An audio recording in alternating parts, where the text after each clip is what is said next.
رجیم change operation کیسے ہوا؟ سلیم صحافی اپنے نئے بلاگ میں لکھتے ہیں کہ پاکستان میں رجیم چینج آپریشن ہوا ہے، بالکل ہوا ہے، ڈنکے کی چوٹ پر ہوا ہے، لیکن 2022 میں نہیں بلکہ 2018 میں۔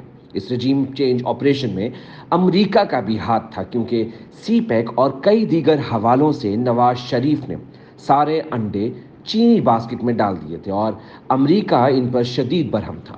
رجیم چینج کا آپریشن فوج، عدلیہ، الیکشن کمیشن، میڈیا اور نیب نے مل کر کیا۔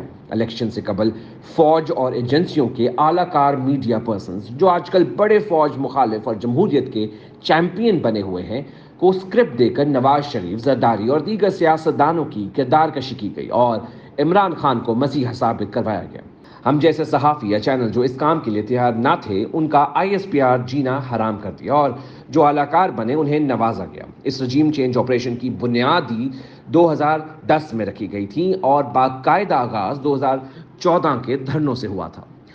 اسی آپریشن کے تحت ڈان لیکس کا من گھڑت ڈرامہ تیار کیا گیا۔ اس کے تحت نیب اور ایجنسیوں کو استعمال کر کے الیکٹیبلز کو دیا گیا، پارٹیوں سے نکال کر PTI میں شامل کروایا گیا۔ رجیم چینج آپریشن کے منظم منصوبے کے تحت سپریم کورٹ سے واٹس ایپ کے ذریعے مخصوص JIT بنوائی گئی، ججز کو بلیک میل کر کے نواز شریف وغیرہ کے خلاف من پسند فیصلے دلوائے گئے۔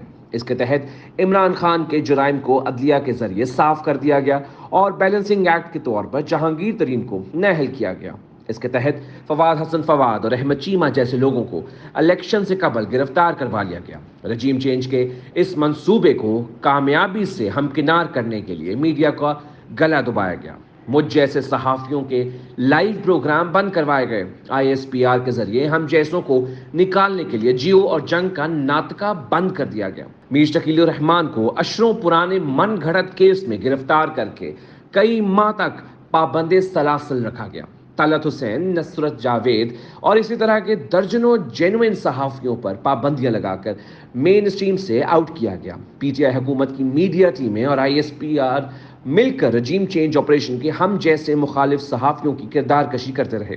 اس پر بھی بس نہ ہوا تو مطیع اللہ جان کو اٹھوایا گیا، اسد طور کو مارا پیٹا گیا، رضوان رضوی اور عامر میر وغیرہ جیسے درجنوں صحافیوں کی اپنے اپنے طریقوں سے زبان بندی کی کوششیں ہوئیں۔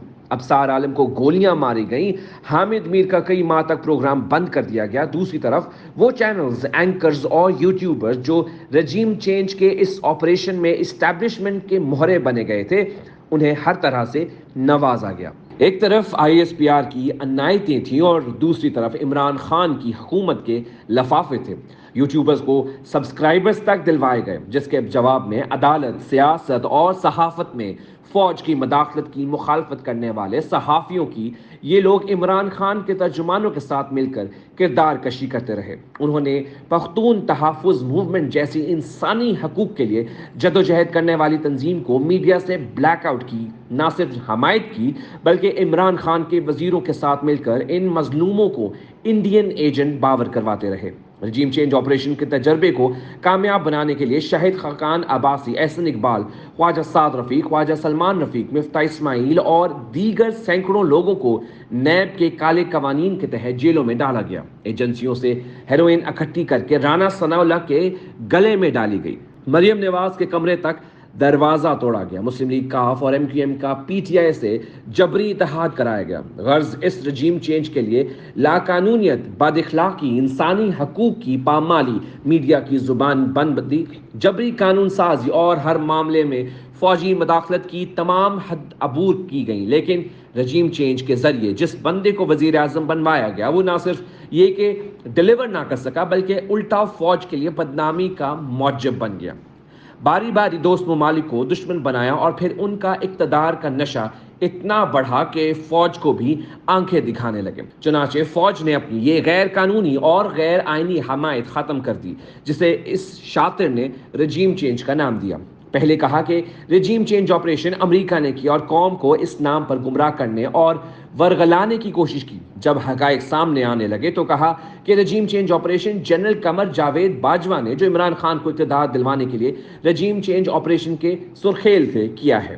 پھر زرداری اور نواز شریف پر رجیم چینج آپریشن کا الزام لگانے لگے۔ کبھی کہا کہ میڈیا میرے خلاف رجیم چینج آپریشن میں استعمال ہوا، اب نوبت یہاں تک آ گئی کہ محسن نقوی کو رجیم چینج آپریشن کا ذمہ دار قرار دینے لگے۔ تماشا یہ ہے کہ فوج کی پیداوار، فوج کو سیاست سے بے دخل کرنے کی بات کر کے جمہوریت کا چیمپئن دکھنے کی کوشش کر رہے ہیں۔ وہ اپنے چند ساتھیوں کی گرفتاری کا حوالہ دے کر واضح رہے کہ علی وزیر، طاہر داوڑ اور نقیب اللہ محسود کا نام آج بھی نہیں لے رہے۔ وہ انسانی حقوق کے چیمپئن بننے کی کوشش کر رہے ہیں۔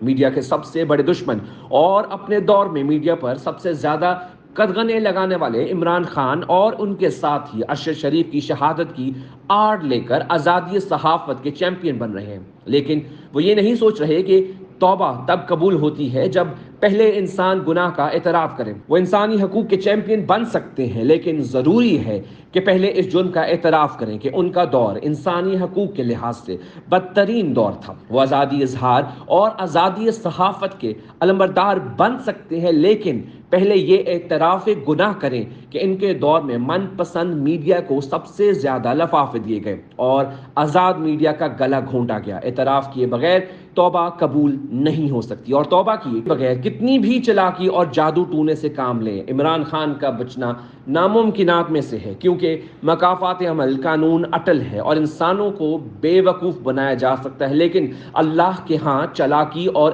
ایکٹنگ نہیں چلتی۔